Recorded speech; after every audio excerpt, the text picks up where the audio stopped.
I pulled up to the school drop-off line, the morning sun glaring off the windshield as my son, Ethan, and daughter, Lily, chatted excitedly in the back seat. It was their first day back after summer break, and their enthusiasm should have been contagious. Instead, I felt a familiar knot tightening in my stomach. I already knew what was coming. As I turned off the engine, I spotted them, Madison, my ex-wife, and her new husband, Chase. They stood near the entrance, their postures too perfect, their smiles too wide. Chase had that same smug look he always wore, the one that screamed, "I want Dash." And Madison? She watched me with that condescending smirk I used to mistake for charm. I took a deep breath. No way was I letting them see me rattled. "Daddy, are you okay?" Lily's small voice pulled me out of my thoughts. Her big, innocent eyes met mine in the rearview mirror, concern flickering in them. "Of course, sweetheart," I said, forcing a smile. "It's your big day. Let's make it awesome." I stepped out, helping Ethan and Lily with their backpacks. Their excitement was pure, untouched by the tension between the adults in their lives. I was just about to close the car door when I heard her voice. "Caleb." I turned, keeping my expression neutral. Madison tilted her head, a fake sweetness in her tone. "What a surprise seeing you here." I resisted the urge to roll my eyes. "It's school drop-off, Madison. Where else would I be?" She let out a breathy laugh, the kind she used when she wanted to appear effortlessly superior. "Oh, some parents run late or get distracted. I wasn't sure you'd be on time." There it was. Not just a dig, a calculated jab, designed to remind me that she still saw me as the unreliable ex-husband. Chase, standing beside her, crossed his arms and smirked. "Nice to see you still trying, man. Still trying." I clenched my jaw, forcing myself to stay calm. I wouldn't give them the reaction they wanted. Ethan and Lily ran up to Madison, who crouched to their level with a syrupy sweet voice. "Did Daddy remember all your school supplies?" Ethan nodded politely. Lily hesitated before answering, glancing at me. She was sharp for her age. She could sense the undertones in her mother's words, even if she didn't fully understand them. Chase chuckled, an arrogant sound that grated on my nerves. "You know, Madison, it's great to see Caleb managing so well." Managing. Like my life was a sinking ship and they were just so impressed I hadn't drowned yet. I exhaled slowly. "Ethan, Lily, let's go," I said, my tone firm but kind. I turned to lead them toward the school, but of course, Chase couldn't resist one last comment. "Don't take it personally, Caleb. We're all just here for the kids, right? No need to make things awkward." I glanced over my shoulder and met his gaze head on. "Awkward," I said, voice steady. "Awkward would be me commenting on your parenting, but I won't stoop that low." His smirk wavered, just for a second. I almost smiled. Almost Dash. As I walked my kids toward the entrance, Ethan frowned up at me. "Why does Mom always act like that?" I sighed, keeping my response measured. "She's just being herself, buddy." I didn't tell him the ugly truth, not yet. But as I turned back one last time, I caught something in Madison and Chase's expressions. A shift. A flicker of something harder to read beneath their smug confidence. Maybe they weren't as in control as they thought. Maybe, for the first time, they were the ones caught off guard. The tension from the school drop-off lingered as I drove home, my grip on the steering wheel a little too tight. Madison and Chase had always thrived on their little power plays, their passive-aggressive digs wrapped in fake concern. But this time, it felt different. This wasn't just about flexing their new life in front of me. It was something more. When I pulled into my driveway, I sat in the car for a moment, letting the silence settle. Then, with a deep breath, I walked inside, straight to my home office. I wasn't being paranoid. I knew Madison and Chase were up to something. I just didn't know what. I powered on my laptop and started digging into my work emails. For the past few months, I'd been steadily rebuilding my business, taking on new clients, securing solid contracts. I was finally gaining momentum after the financial mess of the divorce. But something had been off lately. A few clients had gone quiet. A couple of deals that had seemed locked and suddenly fell through. At first, I chalked it up to bad luck, to normal fluctuations in business. Now, I wasn't so sure. I scrolled through my inbox, searching for any red flags. And then, buried in my spam folder, I found it. An email from a longtime vendor, flagged as urgent. "Caleb, just a heads up. Someone claiming to represent your company has been asking around about your upcoming projects.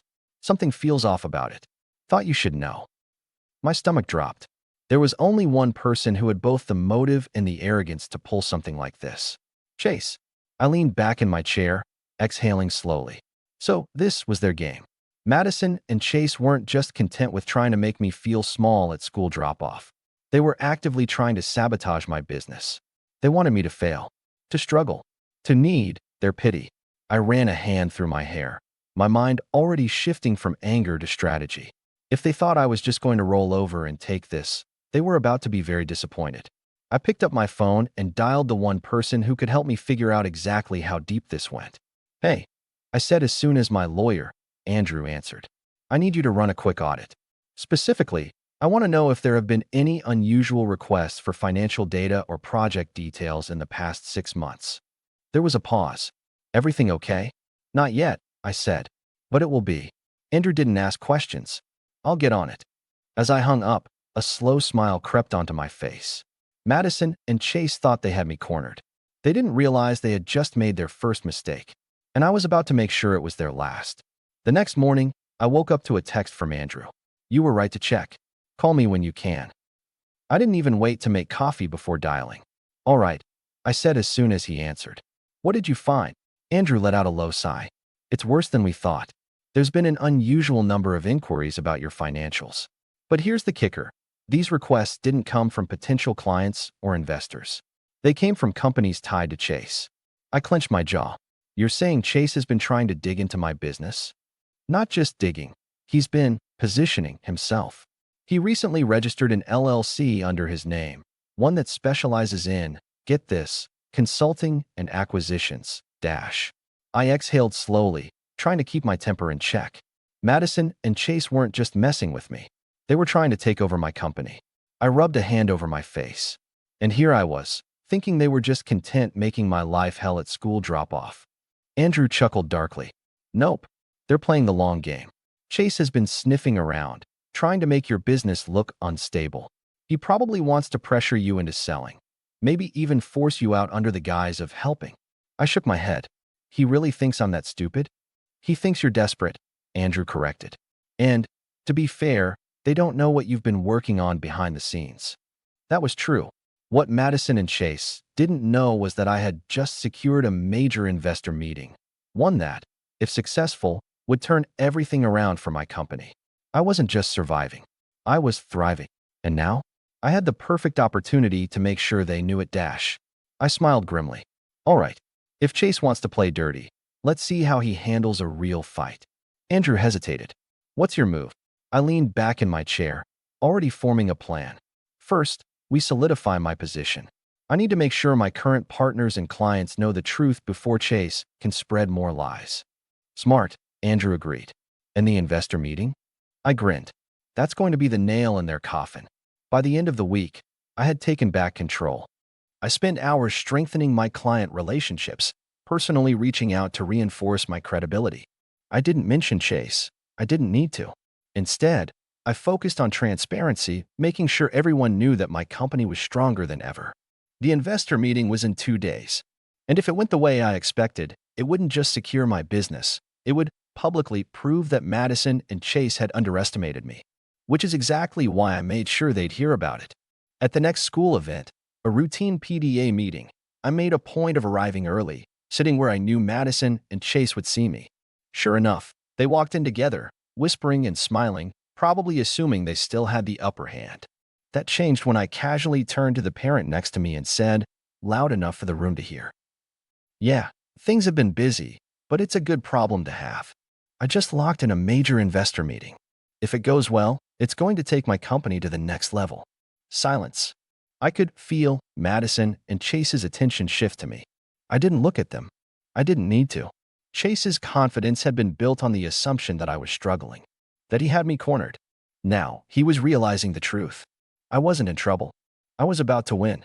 The morning of the investor meeting, I arrived at the office early. Not because I was nervous, I was ready, but because I wanted to own the room before anyone else stepped in. Control the setting. Control the narrative. Madison never understood that. She always thought the loudest person won. But me? I played the long game. When the investors arrived, I greeted them with confidence. Handshakes, eye contact, the whole 9 yards. The stakes were high, and I needed them to feel that I wasn't just prepared, I was thriving. Caleb, Good to see you, one of the lead investors, Mr. Carter, said as he settled into a chair. I've been hearing a lot of buzz about your company lately. Good things. I knew exactly what buzz he was referring to. Chase's little smear campaign had backfired. Instead of driving people away, it had made them curious. People love a redemption story. And today, I was about to give them one. I walked them through every facet of my business, revenue growth, market projections, key partnerships. They asked tough questions, and I had answers ready. By the time I was done, there wasn't a single ounce of doubt left in the room. Mr. Carter leaned forward. This is impressive, Caleb. I've seen a lot of pitches, but this feels solid. Another investor nodded. I'm in. And just like that, the deal was sealed. As they left, I shook each of their hands, feeling the weight lift off my shoulders. This wasn't just a win. It was a message.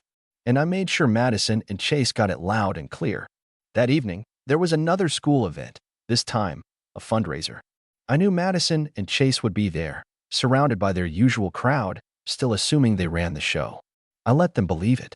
For now, at just the right moment, while they were mid-conversation with another couple, I walked up to the group, casual as ever. Madison's smile tightened the second she saw me. Chase stiffened. Caleb, Madison said, forcing politeness. Didn't expect to see you here. I smiled. Yeah, been busy. But things are finally settling in after my big investor deal. Her smile froze. Chase's grip on his drink tightened. Oh, Madison said, feigning interest. Yeah, I said, keeping my tone light. Secured a multi-year partnership. Huge opportunity. Honestly, couldn't have timed it better. I let that hang in the air for a second before turning to Chase. Guess those rumors about my company struggling weren't too accurate after all, huh? His jaw tightened. He knew. He knew. I gave him a small, knowing smile, then casually excused myself. As I walked away, I caught the flicker of panic in Madison's expression, the way she glanced at Chase, searching for reassurance. But this time, he had nothing to say. Because I had one. The fallout started faster than I expected. By Monday, whispers were circulating. Not about me, about Chase. Turns out, my investor deal didn't just strengthen my company, it made people take a closer look at his dash. And what they found wasn't pretty. A mutual connection, someone who used to do business with me before Madison pulled them into Chase's orbit, called me that afternoon. Caleb, I don't know if you've heard, but Chase is in trouble. I smirked. Oh, what kind of trouble? He's losing backers. One of his investors backed out this morning. Word is, they started digging into his LLC and didn't like what they saw. I leaned back in my chair, enjoying the irony. Chase had spent months trying to paint me as unstable. And now, his own foundation was cracking beneath him. Appreciate the update, I said smoothly. Oh, and one more thing, my contact added. Madison's been making calls. Seems like she's trying to do damage control. I almost laughed. Of course, she was. For years, Madison had been the one controlling the narrative, first in our marriage, then in our divorce. She always managed to stay one step ahead, carefully curating her image while letting me take the hits. But this time, she backed the wrong man. That evening, I got a text from Madison. Can we talk? I stared at my screen for a second, debating whether to even acknowledge it. A month ago, I might have ignored her. But now? Now, I wanted to hear what she had to say. We agreed to meet at a quiet coffee shop downtown. When I arrived, she was already there, dressed in her usual effortless elegance. But for the first time in years, she didn't look composed. She looked rattled. Caleb, she greeted, forcing a smile. Thanks for meeting me. I sat across from her, folding my hands on the table. What's this about, Madison? She sighed, tucking her hair behind her ear, her classic, I'm about to play the victim, move. Look, I know things have been tense lately. I said nothing. Just waited. She shifted. Chase might have overstepped. I didn't know he was going to go that far. I raised an eyebrow. Didn't know? Or didn't care until it backfired. She flinched. That's not fair, isn't it? I leaned forward. You stood by while Chase tried to sabotage my business. You let him spread lies about me, let him try to turn our kids against me. And now that he's the one taking the fall, now, you want to talk? Madison swallowed, eyes darting around like she was searching for a way out. He's struggling, Caleb. I almost laughed. And this concerns me. Why dash? She hesitated. Because he's talking about lawyers. Retaliation. That caught my attention. I tilted my head. Retaliation? For what? I haven't done anything illegal. Can Chase say the same? Her breath hitched, and I knew, she was afraid of what I had on him. Madison, I said, voice even, you called me here hoping I'd help you clean up this mess. But here's the thing. I leaned back, letting the silence stretch. I'm not your problem solver anymore. She exhaled sharply, her mask slipping just a little. I stood up, throwing a few bills on the table for my coffee. Good luck, Madison. You're gonna need it. And then I walked out. For the first time ever, I was the one leaving her behind. 2 days later, Andrew called me. It's over, he said. Chase is done. Apparently, one of Chase's biggest backers had launched a private audit and found some interesting discrepancies in his finances. Enough to trigger a full-blown investigation. He's hemorrhaging money, Caleb. His investors are backing out left and right. It won't be long before his whole operation collapses. I smirked. Perfect. By the end of the week, Chase's LLC was dead in the water. His reputation? Shattered. And Madison? Well, let's just say the rumor mill was brutal. For the first time in years, she wasn't seen as the picture-perfect, flawless ex-wife. She was the woman who hitched her wagon to a sinking ship. A week later, as I sat at the dinner table with Ethan and Lily, I realized something. The tension, the constant weight I'd carried since the divorce was gone. Ethan laughed at something Lily said, and I just sat back, soaking it all in. For years, Madison and Chase had tried to control my life. To break me. To make me feel like I was nothing without them. But in the end, they were the ones who fell apart. And me? I was finally free.